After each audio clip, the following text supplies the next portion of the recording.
Buenas noches, hermanos, bendecidos a su programa Inmaculado Corazón de María a través de Quirios, el centro de la radio. Pues nos encontramos con mucho gusto con ustedes en esta ocasión, pues ya en vísperas de celebrar la fiesta de la presentación del Señor, el día 2 de febrero. Estamos ya en las primeras vísperas de esta fiesta y vamos a hablar precisamente de la presentación del Señor. Estamos analizando el Evangelio de Lucas, la presencia de María en las Sagradas Escrituras, y Lucas es uno de los textos en su capítulo 1 y capítulo 2 que hablan más profundamente de María, donde más se habla de la Santísima Virgen. Vamos entonces a tratar hoy el tema de la presentación del Señor. Esta es una fiesta muy popular para nuestro pueblo, que se celebra con tamales y tiene que ver con la rosca de nuestra gente, lo asocia mucho con la rosca de Reyes, que quienes encuentran al niño les toca poner los tamales el día 2 de febrero. Y también en un pueblo aquí de nuestro estado, en Tlacotalpan, la ciudad de Tlacotalpan, son la patrona de la Virgen de la Candelaria, que es una de las advocaciones que se celebra este día también, la presentación del Señor y la purificación de nuestra Madre Santísima, aunque después del Vaticano II la fiesta quedó solamente como la presentación del Señor, litúrgicamente hablando. Y como en Tlacotalpan la patrona es la Candelaria, la fiesta de la presentación del Señor el día 2, y antiguamente esta fiesta se celebraba con velas, con candelas procesionalmente, y que se prendían en ese día. Se le llama la fiesta de la Candelaria, y en Tlacotalpan hay una gran fiesta popular, y van toros y paseos en lancha y todo, que llevan a la Virgen ahí en el río Papaloapan. Entonces es una fiesta muy popular en nuestra gente. Entre los tamales y los toros en Tlacotalpan se pierde a veces el sentido de la fiesta, y es una fiesta muy importante, y es lo que hoy vamos a ver en la Sagrada Escritura. Y digo muy importante porque esta fiesta, junto con la encarnación, nacimiento de Cristo, da culmen al misterio de la Navidad. Primero Cristo se encarna, luego Cristo nace, luego Cristo es llevado al templo y presentado. Para esto vino, para ofrecerse al Padre, para salvarnos, para cumplir la misión que el Padre le encomendó. Y es una fiesta tan importante que va ligado al misterio de la Pascua, de la pasión, muerte y resurrección del Señor. Porque lo que ritualmente en el día de la presentación del Señor se verificará mediante el ofrecimiento por manos de José y de María del niño en el templo, se verificará físicamente, materialmente, el día de la crucifixión del Señor, el día de su pasión, muerte y resurrección, el misterio pascual. Entonces nosotros fuimos salvados con la pasión, muerte y resurrección del Señor, pero que da inicio con la encarnación. Luego viene el nacimiento del Señor, y luego viene la presentación del niño en el templo. Y ya después Cristo empieza su vida pública 30 años después y muere en la cruz a los 33 años aproximadamente. Pero son como los momentos importantes de la vida de Cristo y de nuestra salvación: encarnación, nacimiento, presentación en el templo y la pasión, muerte y resurrección del Señor en Jerusalén. Y precisamente hay una relación muy fuerte también entre la fiesta de la presentación, que se verifica en Jerusalén, y la muerte de Cristo, que se verifica en Jerusalén. Cristo tenía que morir en Jerusalén, por eso es ofrecido en Jerusalén. Es en el templo es el centro de la acción de Cristo, y muere para redimirnos y formar con los apóstoles un nuevo pueblo y un nuevo templo, el templo de su Espíritu, y la iglesia será el cuerpo místico de Cristo, el nuevo templo del Señor. Entonces, la fiesta de la presentación del Señor en el templo tiene un simbolismo muy grande. Es llevado a ese templo que va a ser el mismo, y es presentado en el templo que va a ser destruido, porque en ese templo no se le dio el culto que Dios esperaba, sino al contrario, lo tomaron, se lo quisieron quitar a Dios, quienes secuestraron el sacerdocio, los sumos sacerdotes, que no les pertenecía el sacerdocio, sino que se lo robaron del grupo de los saduceos. Tenían el control político del templo y religioso con el apoyo de Roma. Entonces Cristo viene, se ofrece en el templo para liberarnos, para liberar al pueblo judío del poder de Satanás. El templo será destruido y nace un nuevo templo, que es la iglesia. Los fundamentos de ese templo son los 12 apóstoles, la iglesia, que es el cuerpo místico de Cristo, y Cristo es en sí el nuevo templo donde nos podemos encontrar con Dios y por medio de Él ofrecer nuestros sacrificios. Él es el sacrificio, Él es la ofrenda, Él es la víctima, Él es el altar, y por medio de Él obtenemos la salvación. Entonces, si nos damos cuenta, esta fiesta tiene que ver mucho más que con tamales y con toros en Tlacotalpan. Nada que ver, nada que ver. También esta fiesta es uno de los misterios gozosos del Rosario. El Rosario, como nosotros sabemos, y por eso el Papa Pablo VI lo llamó síntesis del Evangelio, presenta para la meditación y contemplación los principales misterios de la vida de Cristo y de María que vienen en el Evangelio, y se dividían en gozosos, dolorosos y gloriosos. El Papa San Juan Pablo II aumentará los luminosos. Y ahí están todos los misterios principales de la vida de Cristo, meditados en el rezo del Santo Rosario.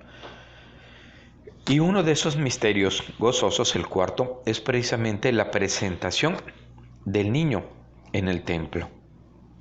Pero como dicen precisamente los teólogos marianos, los mariólogos, que este acontecimiento de la presentación del Señor es un acontecimiento no solo de Cristo, no solo es una fiesta cristiana, o sea, de Jesús, sino también es una fiesta mariana, de María. Porque estamos también mencionando dos cosas. Uno, la purificación de María, como lo marcaba la ley. Y segundo elemento importante, la unión tan fuerte de María en el misterio redentor de Cristo. Ahí el anciano Simeón, por inspiración del Espíritu Santo, le manifiesta a María y nos manifiesta a todos nosotros cuál es el papel de María: estar unida profunda e íntimamente al misterio de la muerte redentora de Cristo. Por eso dicen algunos autores marianos que la presentación del Señor podría ser también considerada como un misterio doloroso. Y dicen, María entró al templo gozosa y María sale del templo dolorosa. Ya es madre dolorosa, porque una espada ya le atravesó el alma, por la profecía de Simeón, porque quizá la Virgen lo sabía, quizá el Espíritu Santo ya se lo había revelado, porque las Escrituras hablaban en Isaías 52 y 53 del siervo de Dios sufriente, del Mesías, cómo iba a sufrir y padecer.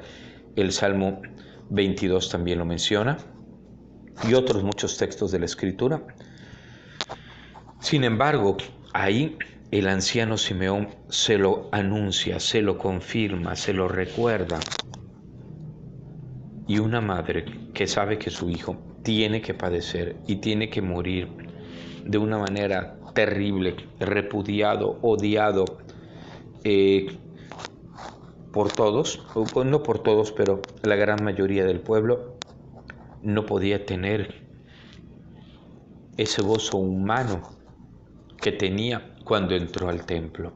Sale con el corazón traspasado por una espada. María sabe lo que es ver sufrir a un hijo, ver lo que le va a pasar. María sabe lo que es perder un hijo. Por eso se le llama Madre Dolorosa. Algunos como se consagran a la Virgen, y así San Luis María Griñón de Montfort, cuando habla de la consagración a su Inmaculado Corazón, dice a su doloroso e inmaculado corazón.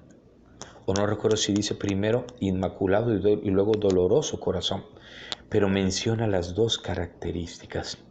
Porque el corazón de María es inmaculado, pero también es doloroso o adolorido, porque es un corazón traspasado por una espada desde que le anuncian, desde que menciona el anciano Simeón que ha sido puesto como causa de contradicción, como signo de contradicción. María, pues recuerda, yo creo, o entiende que en él se cumplirán las profecías del siervo doliente del Antiguo Testamento. Y por eso algunos comentan que podría ser también este un misterio doloroso del Santo Rosario. Pues bien, hermanos, todos estos elementos que les menciono están tomados de la Sagrada Escritura, de el Evangelio de Lucas, capítulo 2, del 22 al 40, que en un momento más vamos a leer y a comentar. Y como les he dicho en otras ocasiones, todo lo que la Iglesia enseña viene en la Biblia. Todo lo que la Iglesia enseña viene tomado de las Sagradas Escrituras. Y vamos a ver, como lo hemos estado viendo en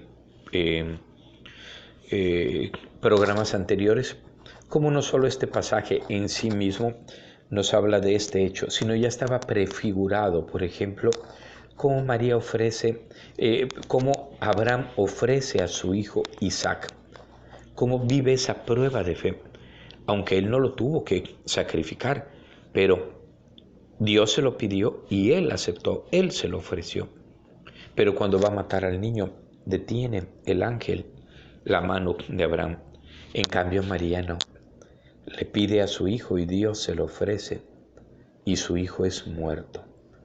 María es nuestra madre en la fe, porque gracias a su fe, gracias a su fidelidad a permanecer fiel a esa fe, obtuvimos nosotros la salvación. Esa fue la prueba que María tuvo que pasar para demostrar su amor a Dios. Todos los seres humanos somos probados. Tenemos que ser probados en el amor a Dios. Y somos probados mediante la tentación. Por eso Dios permite que haya tentación. En la medida en que no pecamos, rechazamos la tentación, le estamos demostrando a Dios nuestro amor y fidelidad. Le estamos diciendo que sí lo amamos. Le estamos diciendo que sí queremos irnos al cielo, al paraíso, a la vida eterna. Quien opta por escuchar al mal, por dejarse llevar por la tentación, le está diciendo a Dios que no lo ama, que no quiere irse a la vida eterna, que no lo obedece y prefiere escuchar al maligno y sus invitaciones y sus tentaciones. Pero María no tenía tentaciones porque no tenía pecado original. Satanás no la podía tentar como comúnmente nos tienta a nosotros con la concupiscencia de la carne, porque la concupiscencia es la inclinación al mal producto del pecado. Todos estamos inclinados al mal por el pecado original. Pero María, al no tener pecado original, no tenía esa inclinación, esa inclinación a cometer pecados. Decir, por ejemplo, está muy bueno este pastel, me lo voy a comer entero. No tenía esa inclinación a la gula. O decir, oye, me gustó ese florero que tenía mi vecina en su casa, me lo voy a llevar. María no tenía esa inclinación al robo, a la codicia. María no tenía inclinaciones al mal porque no tenía pecado original, por lo tanto no tenía la concupiscencia o inclinación al mal que todos tenemos. Entonces, ¿cómo le podía demostrar su amor a Dios? Se lo demostró mediante una prueba. María fue probada en la fe y la prueba era entregar a su hijo, porque ella pudo haber dicho no, es mi hijo y no me lo quitan, es mío y yo lo voy a defender, yo lo voy a cuidar, yo lo voy a proteger, yo voy a dar mi vida por él para que no le hagan nada. Y no, María va y lo ofrece en el templo. Y luego va y lo ofrece al pie de la cruz. Esa fue la prueba de María, nuestra madre en la fe. Bueno, pues vamos a dar inicio, hermanos, o no inicio porque ya lo dimos, sino a nuestro tema, ya empezamos nuestro tema, sino vamos a dar inicio a la lectura de lo que dice Lucas en el capítulo 2, verso del 2 al 40, en relación a la presentación del Señor. Asimismo, cuando llegó el día en que, de acuerdo a la ley de Moisés, debían de cumplir el rito de la purificación, llevaron al niño a Jerusalén para presentarlo al Señor, tal como está escrito en la ley del Señor. Todo varón primogénito será consagrado al Señor.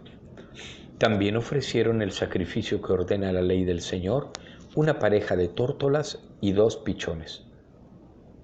Había entonces en Jerusalén un hombre muy piadoso y cumplidor a los ojos de Dios, llamado Simeón. Este hombre esperaba el día en que Dios atendiera a Israel, y el Espíritu Santo estaba con él. Le había sido revelado por el Espíritu Santo que no moriría antes de haber visto al Mesías del Señor. El Espíritu también lo llevó al templo en aquel momento. Como los padres traían al niño Jesús para cumplir con él lo que mandaba la ley, Simeón lo tomó en sus brazos y bendijo a Dios con estas palabras: Ahora, Señor, ya puedes dejar que tu servidor muera en paz, como le has dicho, porque mis ojos han visto a tu Salvador, que has preparado y ofreces a todos los pueblos, luz que se revelará a las naciones y gloria de tu pueblo Israel. Su padre y su madre estaban maravillados por todo lo que se decía del niño. Simeón los bendijo y dijo a María, su madre: Mira, este niño traerá a la gente de Israel ya sea caída o elevación, y será como signo de contradicción. Y a ti misma una espada te atravesará el alma, a fin de que queden al descubierto las intenciones de muchos corazones. Había también una profetisa muy anciana llamada Ana, hija de Fanuel, de la tribu de Aser.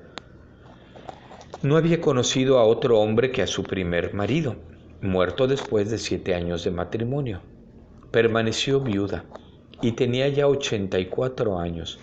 No se apartaba del templo, sirviendo día y noche al Señor con ayunos y oraciones. Llegó en aquel momento y también comenzó a alabar a Dios, hablando del niño a todos los que esperaban la liberación de Jerusalén. Una vez que cumplieron todo lo que ordenaba la ley del Señor, volvieron a Galilea, a su ciudad de Nazaret. El niño crecía y se desarrollaba lleno de sabiduría, y la gracia de Dios permanecía con él. Palabra de Dios. Te alabamos, Señor. Bien, hermanos, pues escuchamos aquí esta lectura de Lucas 2, 22 al 40. Lo primero que nos dice es que José y María, aunque no menciona el texto a José, pero está implícito cuando dice llevaron al niño a Jerusalén, o sea, y está incluyendo a José junto con María. Dice, llevaron al niño a Jerusalén para presentarlo al Señor. Ellos eran 2 judíos humildes, sencillos, cumplidores de la ley. Así estaba mandado y van a cumplir ese rito. No dice María, es que mi hijo va a ser el rey de Israel, es que mi hijo es el descendiente de David, es que mi hijo es el hijo del Altísimo. No, ellos como 2 humildes servidores de Dios van a cumplir lo que marcaba la ley. Y ahí la ley marcaba 2 cosas, había 2 leyes distintas. Una, primero en el Éxodo se hablaba de que estaban consagrados los primogénitos. En Éxodo 13, del 1 al 2 y del 11 al 15, dice así: Yahvé dijo a Moisés: conságrame todo primogénito. Todos los primogénitos de los hijos de Israel son míos, tanto de hombre como de animales. Cuando Yahvé te haya introducido en la tierra del cananeo y te la haya dado en posesión, consagrarás a Yahvé todos los primogénitos. Todo primer nacido de tus ganados, si es macho, pertenece a Yahvé. Todo primer nacido de burro ha de ser cambiado por un cordero, si no, lo matarás. Tratándose de personas, todo hijo primogénito será rescatado.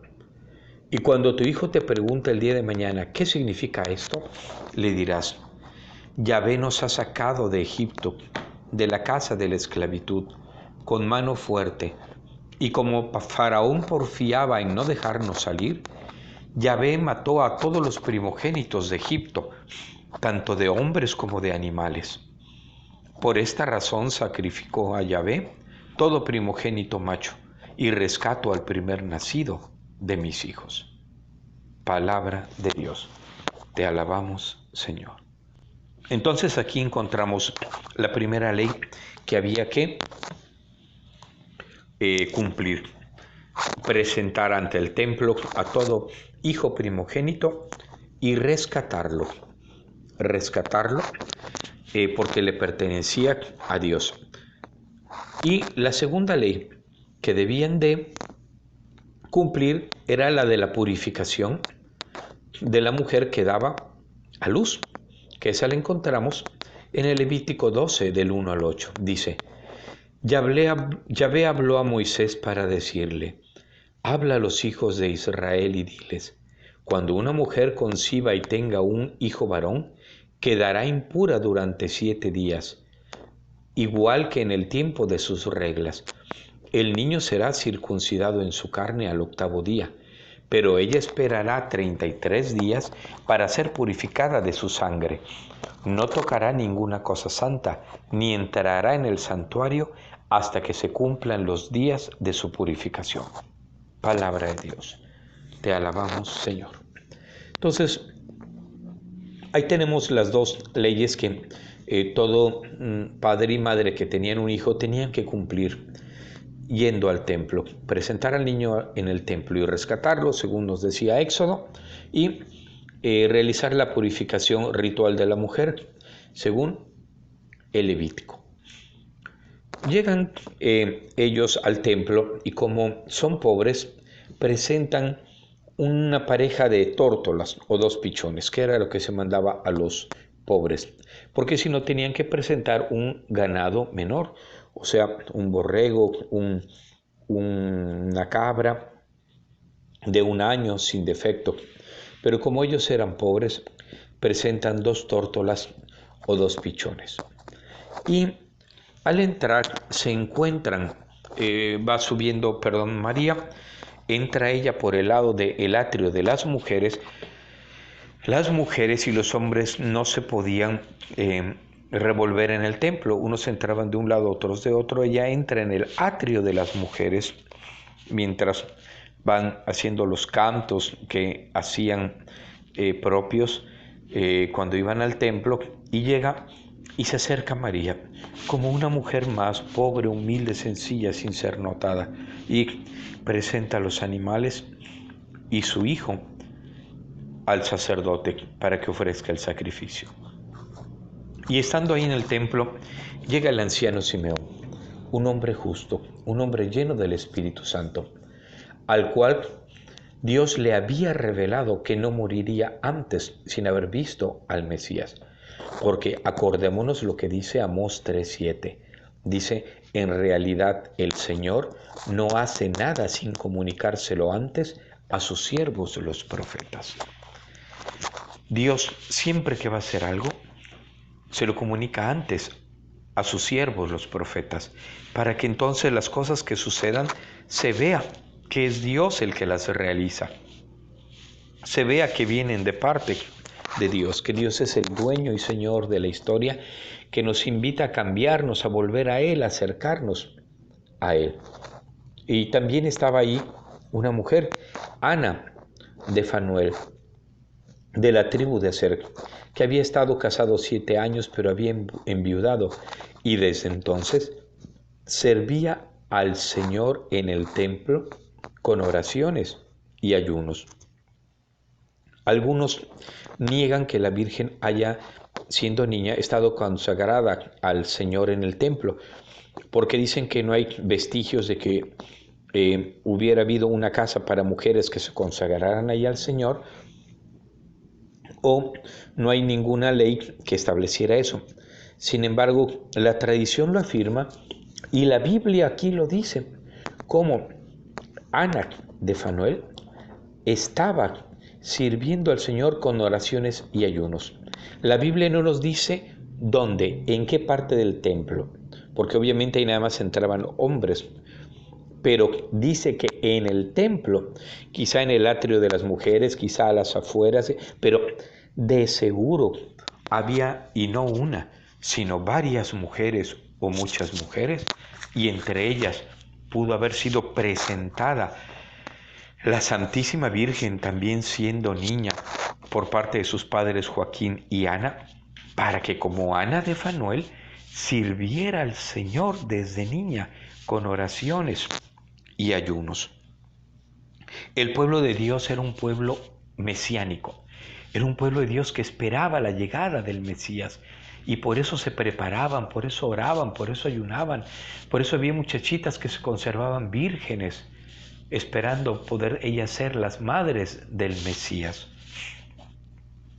Y tenemos el caso ahí con esta mujer profetisa que servía a Dios, y dice día y noche, no se, con ayunos y oraciones, y no se apartaba del templo. Es una precisión que hace Lucas, por lo cual, si esta mujer podía estar ahí día y noche, tenía que haber un lugar, no dentro del templo, sino de manera contigua o cercana, donde vivieran estas mujeres grandes, niñas, jóvenes, maduras, de la edad que fueran, sirviendo a Dios día y noche en su templo. No se apartaban del templo. No quiere decir que dentro. El que no haya un vestigio historiográfico, arqueológico, no quiere decir que no haya sucedido. Y es más, aquí Lucas en el capítulo 2 lo da a entender con el nombre de una persona, la profetisa Ana de Fanuel. Por lo tanto, pudo haber habido más personas, y entre ellas la Santísima Virgen María. Y de hecho, la Iglesia por eso conserva la fiesta de la presentación de la Santísima Virgen María. Aún después de la renovación litúrgica del Concilio Vaticano II, en que algunas fiestas o santos fueron eliminados del calendario litúrgico, la fiesta de la presentación de la Santísima Virgen no fue eliminada. Se celebra el 21 de noviembre y se recuerda cuando María es presentada en el templo para servir a Dios. Bueno, entonces, como Dios no hace nada sin comunicárselo antes a sus siervos los profetas, le había comunicado ya a Simeón y a Ana que ese niño era el Mesías esperado. Y Simeón eleva este canto tan hermoso que en la liturgia de las horas nosotros recitamos en el rezo de las completas, en la oración de la noche. Ahora, Señor, según tu promesa, ya puedes dejar a tu siervo irse en paz, porque mis ojos han visto a tu Salvador, a quien has presentado ante todos los pueblos, luz para alumbrar a las naciones y gloria de tu pueblo Israel. Este hermosísimo canto de el anciano Simeón, donde alaba a Dios. Y alaba a Dios por haber mandado al Salvador. En la primera parte, como en ese tipo de cánticos del Nuevo Testamento, en la primera parte, Simeón habla de que él es servidor del Señor, que le ha dado esa gracia de poder ver al Salvador antes de morir. Y en la segunda parte habla de quién va a ser ese niño. Entonces primero dice que Él es el servidor del Señor, que ya lo puede dejar morir en paz, porque ya han visto al Salvador. Y la segunda parte habla de la misión, en este caso de Jesús, que consiste en que será luz para todas las naciones. Y al decir las naciones se refiere a los gentiles, a los paganos, a las gentes. Gentes son los pueblos paganos, los que no pertenecían al pueblo de Israel. Cristo no vino solamente a salvar al pueblo de Israel, sino a todas las naciones. Y es gloria de Israel. Primero anuncia Él en Israel. Bueno, de hecho, Él viene solamente por las ovejas perdidas de la casa de Israel. Y una vez que muere por nosotros, manda a la iglesia a predicar a todas las gentes, a todos los pueblos. Gentes, aquí en plural, se dice, y es correcto decirlo así, gentes cuando se habla de las naciones paganas, de los pueblos paganos. Y manda a todos, a los apóstoles, a recorrer a todos los pueblos, bautizarlos y enseñarles su doctrina, la doctrina de Jesús. Entonces, como nos damos cuenta, esta fiesta de la presentación del Señor es muy importante. Teológicamente contiene todo, los elementos de toda la vida de Cristo. Dios ha mandado a su Mesías para salvarnos, luz para las naciones y gloria de Israel. El Señor ha mandado al Mesías y se ha hecho carne en una mujer humilde, pobre, campesina, y que va a estar asociada a ese misterio redentor que va a traer, que va a realizar el Mesías, porque Él va a ser un signo de contradicción, porque ante su predicación la gente revelará lo que lleva en su interior. Ante Él sacarán lo más oculto de sus pensamientos. Unos se pondrán a su favor y otros en su contra, y son los que le darán muerte. Y por eso a María una espada le atravesará el alma. Ahí está contenido en este pasaje de la presentación todo lo que es el misterio salvador de Cristo, desde su encarnación hasta su muerte en la cruz y resurrección. Y María, como madre, acompañándolo y ofreciendo. María aquí, junto con el sacerdote, ofrece a su hijo. Bueno, claro, el sacerdote lo hizo en su momento, pero ella al llevarlo y en su corazón ofreció a su hijo por nuestra salvación. Este texto que nos dice que María va a ser traspasada en su corazón es el texto que viene en Éxodo, en el capítulo 19 del Evangelio de San Juan. Vamos a darle lectura porque en ese momento del ofrecimiento de Jesús en el templo se va a realizar lo que Juan nos narra aquí. En Juan 19, del 17 al 25. Dice así: Así fue como se llevaron a Jesús, cargado con su propia cruz. Salió de la ciudad hacia el lugar llamado Calvario o de la Calavera, que en hebreo se dice Gólgota. Allí lo crucificaron con él a otros dos, uno a cada lado, y en el medio a Jesús. Pilato mandó escribir un letrero y ponerlo sobre la cruz. Estaba escrito: Jesús el Nazareno, rey de los judíos. Muchos judíos leyeron este letrero, pues el lugar donde Jesús fue crucificado estaba muy cerca de la ciudad. Además estaba escrito en hebreo, latín y griego. Los jefes de los sacerdotes dijeron a Pilato: No escribas rey de los judíos, sino este ha dicho: Yo soy el rey de los judíos. Pilato contestó: Lo que escrito está. Después de clavar a Jesús en la cruz, los soldados tomaron sus vestidos y lo dividieron en 4 partes, una para cada uno de ellos. En cuanto a la túnica tejida de una sola pieza de arriba a abajo, sin costura alguna, se dijeron: no la rompamos, echémosla más bien a suertes, a ver a quién le toca. Así se cumplió la escritura que dice, se repartieron mi ropa y echaron a suertes mi túnica. Esto es lo que hicieron los soldados. Cerca de la cruz de Jesús estaba su madre, con María, la hermana de su madre, esposa de Cleofás, y María de Magdala. Palabra de Dios. Te alabamos, Señor. Entonces, pues, hermanos, aquí encontramos este relato de Juan sobre la pasión del Señor. Y dice, cerca de la cruz de Jesús estaba su madre. María, viendo cómo lo crucificaban, María viendo cómo se burlaban de él, cómo lo escupían, cómo se repartían sus vestiduras y echaban a suerte su túnica. María vio todo eso. Vieron cómo lo traspasaron con una lanza.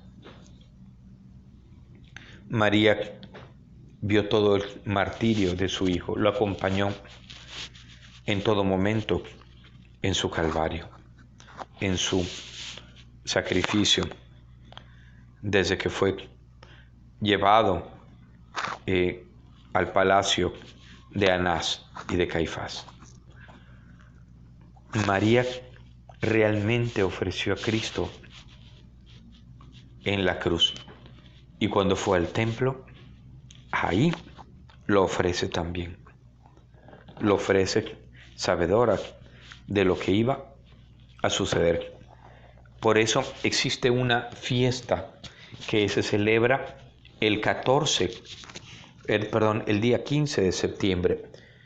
A nivel universal, la Iglesia el día 14 de septiembre celebra el Día de la Santa Cruz, a nivel universal. Pero el día 15 celebra Nuestra Señora de los Dolores. Este misterio de María unida a la muerte redentora de Cristo, que el anciano Simeón le revela en ese momento en que va al templo. Y todo esto tenía que ocurrir para nuestra salvación. Cristo es muerto porque viene a denunciar el pecado de quienes habían tomado el control y el poder político y religioso en su pueblo, quienes ni entraban ni dejaban que otros entraran, como dirá el mismo Jesús, y con sus palabras y sus obras los pone de manifiesto, denuncia su perversión, sus malas acciones. Es lo que nos dice Juan 9:39. En este texto de Juan, capítulo 9, verso 39 al 40, les dice Jesús a los judíos, para un juicio he venido a este mundo, para los que ven, para que los que no ven, vean, y los que ven se vuelvan ciegos. Algunos fariseos que estaban con él oyeron esto y le dijeron, ¿es que también nosotros somos ciegos? Jesús les respondió, si fuerais ciegos, no tendríais pecado, pero como decís, vemos, vuestro pecado permanece. Palabra de Dios. Te alabamos, Señor. Entonces aquí nos está poniendo de manifiesto Jesús cómo su vida, su predicación, su misma persona, viene a iluminar al mundo. Y los que no ven, van a ver. Los que no entendían, van a entender. Los que estaban en el pecado van a ser iluminados por su gracia. Pero los que creían que veían, presumían que veían y decían que tenían la luz, quedaron ciegos ante él, porque no quisieron reconocer su pecado, sino prefirieron vivir en las tinieblas. A eso se refiere. Y permanecieron en las tinieblas del pecado. Pero los que estaban en el pecado y escucharon su palabra y le abrieron su corazón, como todos los que nos narra el Evangelio, la pecadora, Mateo, los apóstoles y cuántos otros personajes de los que nos habla hermosísimamente el Evangelio, que abrieron su corazón a Dios. Pues hermanos, entonces para ya ir concluyendo nuestra meditación, María va y ofrece a su hijo. Ofrece a su hijo como ya lo había ofrecido en una ocasión Abraham, nuestro padre en la fe, el padre del pueblo del Antiguo Testamento. En el Génesis 22, del 1 al 19, dice así: tiempo después Dios quiso probar a Abraham y lo llamó. Abraham. Él respondió: aquí estoy. Y Dios le dijo: toma a tu hijo, al único que tienes y al que amas, Isaac, y vete a la región de Moria. Allí me lo ofrecerás en holocausto en un cerro que yo te indicaré. Palabra de Dios. Te alabamos, Señor. Y ya conocemos toda esa narración. Cuando Abraham toma al hijo, el burro, toma leña, lleva el cuchillo y va caminando hacia un monte en la región de Moría, donde lo va a ofrecer. María también nos ofrece primero a su hijo en un monte, en el monte Sión. Ahí estaba el templo, en el monte Sión. Y luego en otro monte, en el monte de la Calavera, que también está en el monte Sión, es un montículo en el monte Sión. Ahí lo ofrece, así como Abraham, a su hijo, el único, el que amaba. Pero a Abraham, a Isaac, Dios le perdona la vida y no lo matan. No lo mata Abraham, se lo impide. Pero a María no, le matan a su hijo. La fiesta de la presentación del niño en el tiempo es una fiesta cristocéntrica y mariana. Cristocéntrica porque Cristo entra en su templo. El Mesías esperado entra en el templo de su gloria, como lo había profetizado ya el profeta Ageo. El Señor entrará en su templo. El Señor visitará su templo y entrará en él. El profeta Ageo ya había dicho esto. La gloria del Señor entraría en ese templo. Pero también es una fiesta mariana porque en él se manifiesta el papel de María. ¿Cuál va a ser el papel de María? Ofrecer su corazón. El cuerpo de Cristo iba a ser crucificado, pero el corazón de María junto con ella. El cuerpo de Cristo iba a ser traspasado, pero el corazón de María junto con el de su Hijo. Cristo se ofrece por nuestros pecados, pero María ofrece a su Hijo y se ofrece a ella misma junto con él. Y como le dijo a Abraham Dios, una vez que le detiene el ángel del Señor para que no haga daño al niño, le dice Dios a Abraham: juro por mí mismo que ya que has hecho esto y no me has negado a tu hijo, el único que tienes, te colmaré de bendiciones y multiplicaré tanto sus descendientes, que serán tan numerosos como las estrellas del cielo o como las arenas que hay en las orillas del mar. Tus descendientes se impondrán a tus enemigos, y porque has obedecido a mi voz, todos los pueblos de la tierra serán bendecidos a través de tu descendencia. Palabra de Dios. Te alabamos, Señor. Y eso mismo le dice a María. Dios le dice a María: por no haberme negado a tu hijo, te colmaré de bendiciones y multiplicaré a tus descendientes, que serán tan numerosos como las estrellas del cielo o como la arena que hay en las orillas del mar. Por eso María es la llena de gracia, es la bendita entre las mujeres, porque no le negó a Dios a su propio Hijo. Por eso Dios la colmó de bendiciones. Y por eso María puede ir derramando bendiciones sobre todos los seres del género humano. sobre todos los que la aman, la invocan, y aún sobre los que no la aman, porque Dios multiplicó a su descendencia. Al entregarle en el versículo 27 a Juan como su hijo, ahí tienes a tu hijo y ahí tienes a tu madre. En ese momento le entregó a todos sus discípulos como sus hijos. O sea, le dio una descendencia tan numerosa como las estrellas del cielo y como las arenas de las orillas del mar. Y no solamente eso, sino que le promete que sus descendientes se impondrán a sus enemigos.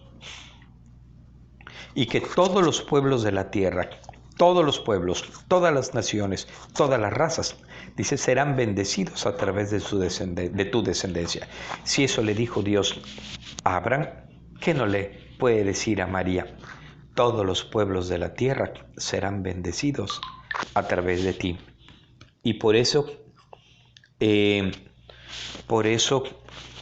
María en el Magnificat dice, dichosa me llamarán todas las generaciones, porque el Poderoso ha hecho obras grandes por mí, su nombre es santo y su misericordia llega a sus fieles de generación en generación.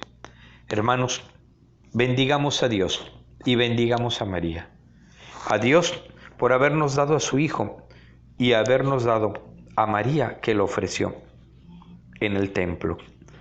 Y bendigamos a María porque con su sí hizo posible que llegara a nosotros la salvación y ella fue causa de bendición para todos los pueblos de la tierra.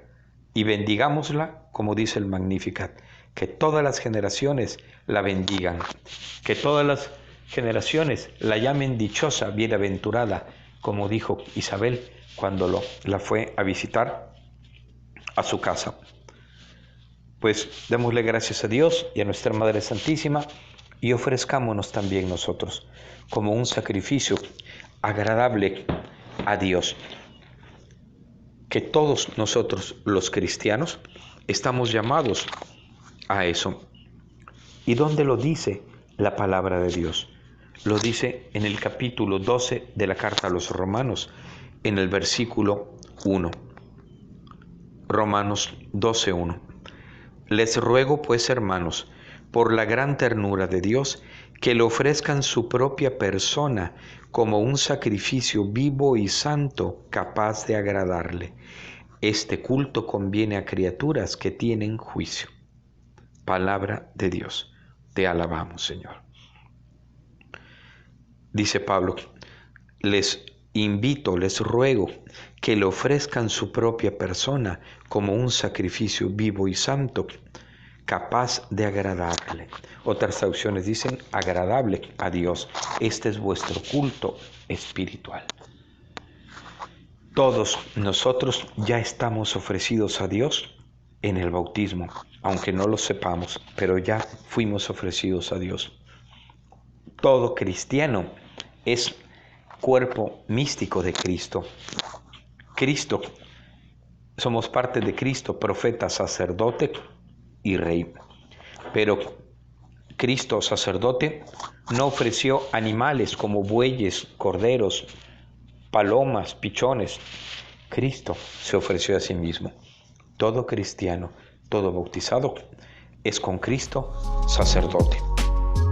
Y tenemos que ofrecernos, es más, ya fuimos ofrecidos desde el bautismo a Dios para hacer su voluntad.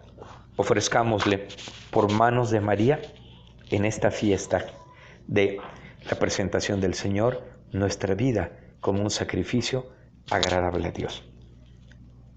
Hermanos, que tengan todos una bendecida noche y que el Inmaculado Corazón de María nos conceda ser hostias vivas, agradables a Dios y darle de esa manera el culto espiritual que Dios se merece. Que pasen todos buenas noches, saludos y bendiciones a sus familias. Hasta la próxima semana, hermanos.